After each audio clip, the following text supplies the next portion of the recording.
It's almost a new month, you want a fresh start, and I'm gonna show you how you're gonna spend an hour, maybe 2 hours with your laptop or a notebook or my brand new free worksheet that you can download from the description.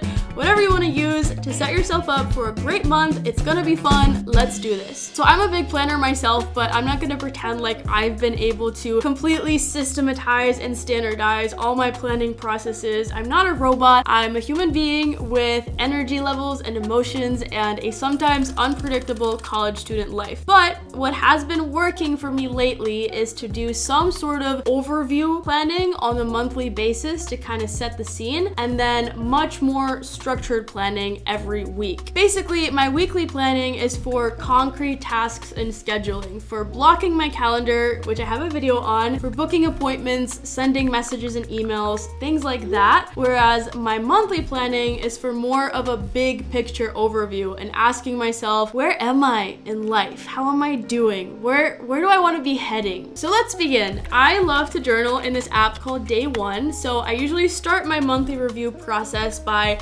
looking at all of the weekly reviews that I have in here. I might also look at my daily journal entries, my calendar events, my camera roll. I'm basically just gathering all the data that I can on how this month went. I want to start this process with a positive mindset. So the first thing I do is I write down all the highlights of the month. So this could be my wins and accomplishments, so like things that happened because of my efforts, but also just nice things that happened, like fun events or things that I was grateful for. I'm filming this on July 19th, so it's a little early for me to do my review, but I have my February review pulled up as an example. The real one obviously has like a treasure trove of personal information that I should not give out online. So this is a heavily redacted version that you're seeing, but you can still get good examples from it. So my highlights, for example, I did a really good job on a midterm I took. I got a tattoo, I made a new friend in a new class, and I saw some fun live music. For step 2, we get a little more detailed. We zoom in and we look at each of the areas of your life. This is the list that I wrote. Each one is, of course, represented by an emoji, because if you're not using emojis to make everything cuter, what are you even doing? So then I don't really go strictly down the list one by one. I'm kind of just reading my journal and everything else that I have, and anything that comes up in my brain to write down, I hop around from category to category. So I'm writing what went well in that category, what did not go so well, and how would I like to improve that category in the next month. So some examples are, in February, I wrote that my spending overall was pretty good, but there were some particular categories that I overspent on. So maybe for next month, I need to look at my budget and adjust some of those budget categories. For career and work, I wrote that I did a photo shoot for the music club that I was super proud of. I was also posting more on Instagram for the Bliss Bean, and I wrote that next month, I would like to try and do 2 YouTube videos. For school that month, at some points I felt very disengaged, but my grades were pretty good. So I wrote that for the next month, I wanted to try and catch up on all of my reading so that I could actually be fully engaged in class discussions again. For my friends category, I listed all the activities that I did with my friends that month, and I also thought about which relationships I need to nurture more in the coming month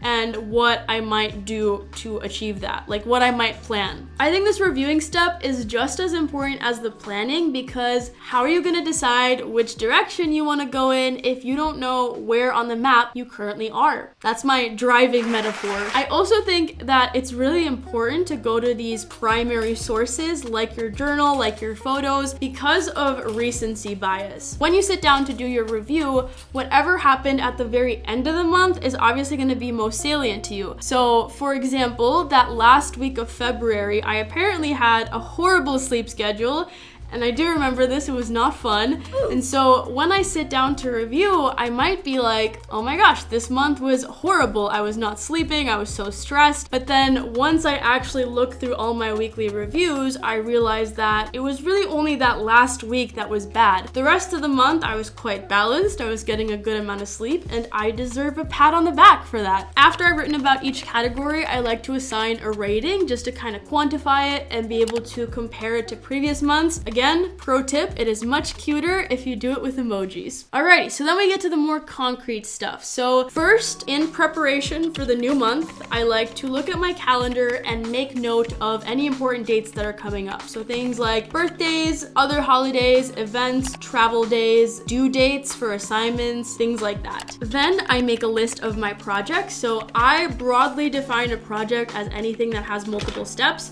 Oh, I forgot I had these glasses. These are my blue light glasses. So this is similar to the getting things done definition of a project if you're familiar with that whole system. So a project might be making a YouTube video, it might be an essay for school, searching for an apartment, organizing a dinner at your apartment with your friends, anything that you have to do multiple things to complete. So first I look at what projects do I currently have in progress, and then what projects do I know are gonna start in the next month. So maybe I have a YouTube video scheduled in the next month, or I already know that an essay is gonna be due towards the end of next month. Got that? Great, moving on. So now that you see your current slate of projects, you can decide if it has room to add anything else. So when you did your review and you wrote what things you want to improve in each category of your life, you might want to add those as projects to your projects list. You might see that there were so many things that you wanted to improve that it's simply impossible to do it all in 1 month. So then you just have to pick which ones are currently most important to you. Beyond that, if you have something like a do someday list or a bucket list, you can look at that and also see if there's anything from that list that you want to add to your current projects and turn it into a reality. The nice thing about having your projects written out in one place is that you can get an overview of everything that's going on in your life and anticipate what's coming up. So when do all of these projects need to be done by? Some things have clear-cut deadlines like assignments for school. Other projects are just for you, but you might still want to set yourself a deadline so that you don't procrastinate on it. I like to do that. If you notice that you have a bunch of stuff due in the same week, this is a chance to be proactive and spread it out across the entire month. If you have an essay deadline, but you have a ton of other stuff going on that week, can you set your own deadline that is a week earlier? You get to make the rules. So March was a little stressful for me. I was pretty overwhelmed. So what I did was I actually went an extra step and I tried to estimate what are the steps to all of these projects and how long do I think each of them is going to take. Then I did the math to see if it was actually feasible for me to do the stuff but also eat and sleep and socialize. Finally, at the very end of this process, I like to set a few goals for the month. So your goals can either be outcome goals or systems goals. I'll show you what I have for July because it is a very illustrative example.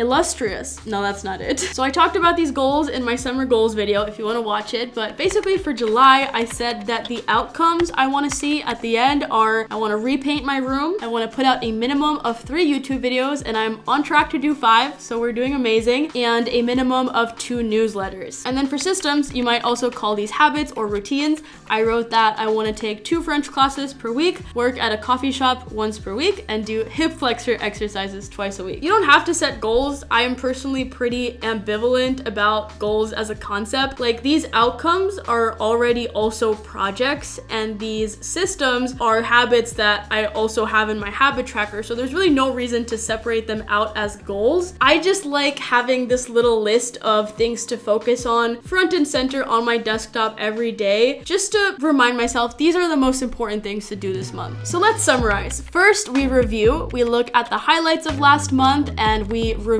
and rate each category or area of our life. We take inventory of important upcoming dates and our current and upcoming projects. And then finally, we plan ahead for the future. So what new projects do we want to take on, and what will each week of the new month look like? Like I mentioned, you can customize this process based on how busy your life is right now and how much planning you actually need. But I think it's really important to do at least some bare minimum version of this every single month because time flies. And so we need to pause regularly to check in with where we're at and reorient, because otherwise we can just get into a very autopilot kind of mode. So I hope you found this video helpful. I have that monthly planning worksheet that takes you through this entire process. You can use it every single month if you want to. It is free and it is in the link in the description. So thank you so much for watching, and I will see you next week. Bye!